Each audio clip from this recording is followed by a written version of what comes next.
Before diving into Singapore's incredible rise, let me share a little story from my travels. Years ago, during one of my first trips around Southeast Asia, I met this wise elderly shop owner in Penang. He dropped a gem of wisdom that stuck with me. Jack, small countries with big discipline will always beat big countries with small discipline. At that moment, I didn't quite grasp the depth of his words. But as I've watched the transformation of this region over the years, it all makes perfect sense now.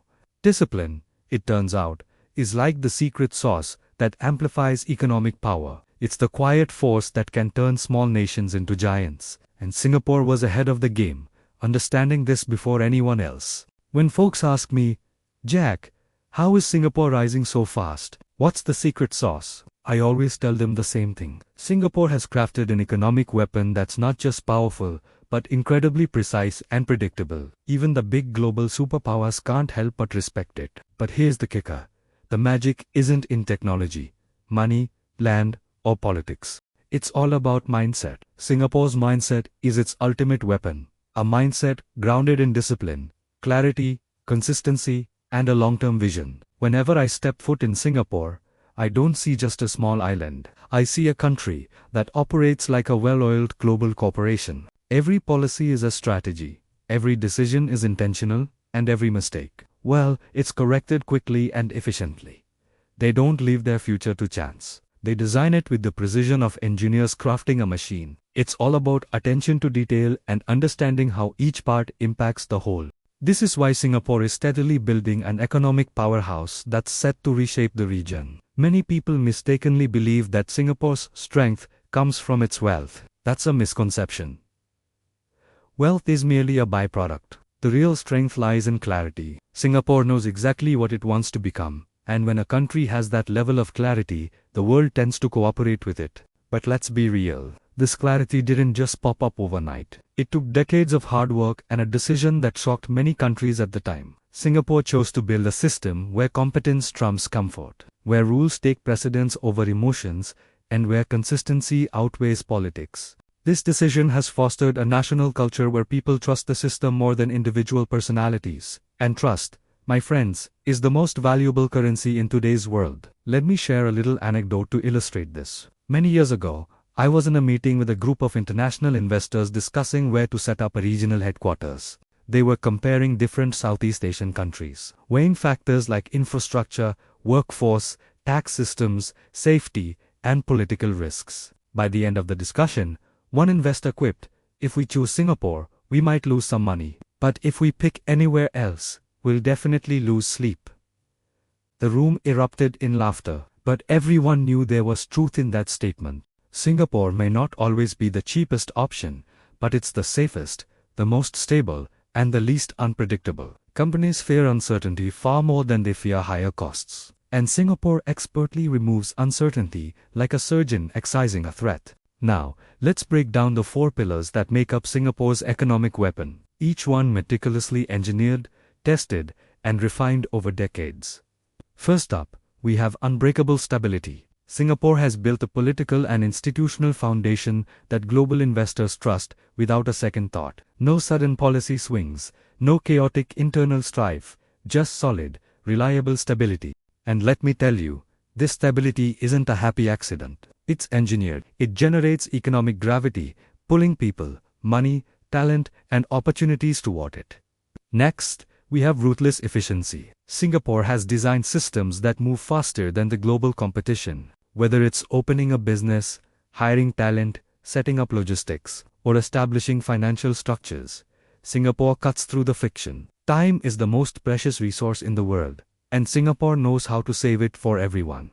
When you save time, you save trillions of dollars. Then comes meritocratic discipline. Singapore takes competence seriously, rewarding it without bias. It doesn't matter where you come from. What counts is what you can deliver and how you can elevate the country. This approach attracts talent from all over the globe: Malaysia, Indonesia, India, China, Europe, and North America. Talent is the new oil, and Singapore has built pipelines to bring it in. Lastly, we have strategic neutrality. While major powers like the US, China, and India are busy vying for influence, Singapore has positioned itself in the middle, neutral, and absolutely indispensable.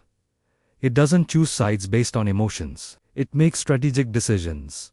By becoming the place every major power needs, but none can control, Singapore has built a formidable economic weapon. Now, let's address something a bit uncomfortable, but absolutely necessary. The weapon that Singapore has constructed isn't designed to crush its neighbors intentionally. It outpaces them because they don't adapt quickly enough. Economic weapons don't attack. They create environments that others can't compete with. Singapore's advantage becomes a threat, not because it's aggressive, but because others are slow to change. Look at Southeast Asia today. Countries with larger land masses, bigger populations, and more resources are being outpaced by a nation smaller than many global cities.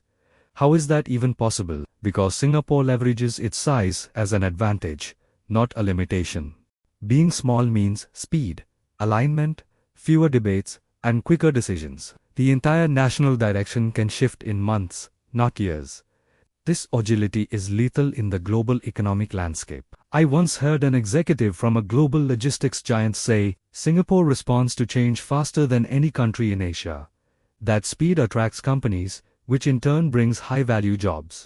Those jobs attract talent, and that talent draws in investment. It's a beautiful cycle that keeps repeating, making Singapore's economic weapons even stronger. Let's talk about something deeper that often goes unnoticed. Singapore's most powerful economic weapon isn't money or policy. It's the consistency in national behavior. Many countries plan for elections, but Singapore plans for decades. While others debate decisions, Singapore refines them. While some wait for crises to act, Singapore prepares in advance. This long-term consistency creates a compounding advantage that behaves like compound interest. Small, disciplined actions over time lead to massive results. While neighboring countries argue over policies, Singapore quietly builds robust institutions. While they fight over political narratives, Singapore improves its systems. While others rely on natural resources, Singapore invests in human resources. That's why Singapore keeps rising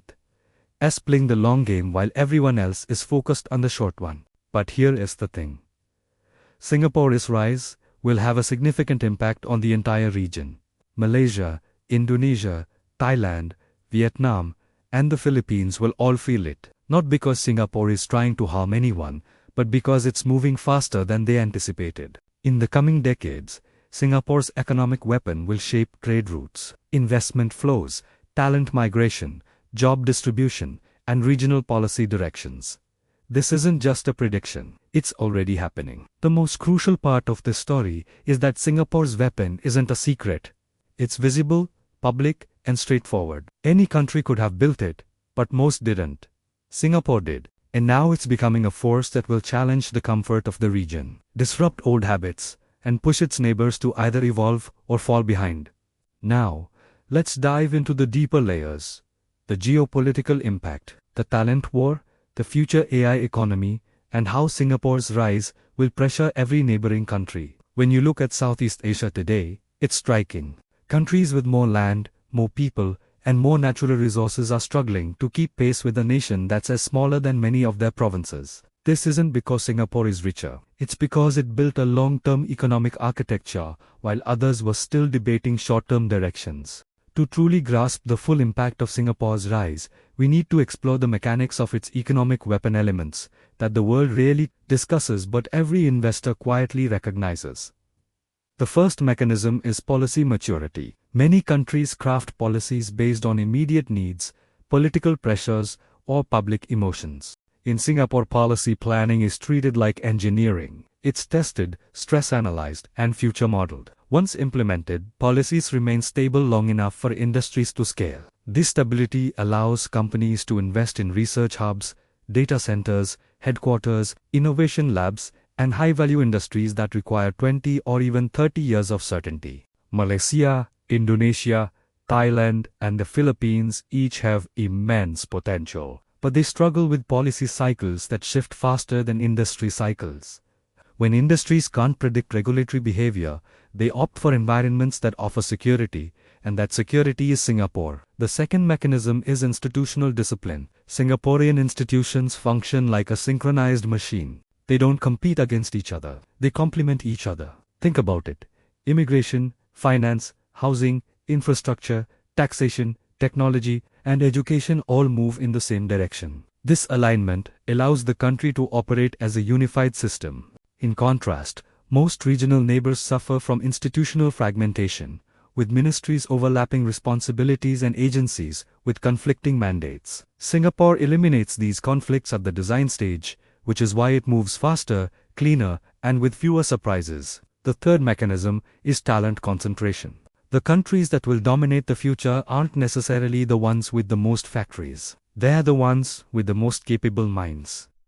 Singapore recognized this early on. It built a global talent engine with scholarships, work visas, leadership pipelines, merit-driven promotions, and sector-specific incentives. Most importantly, it created an environment where capable individuals believe they can grow. This attracts talent from all corners of the globe. Malays,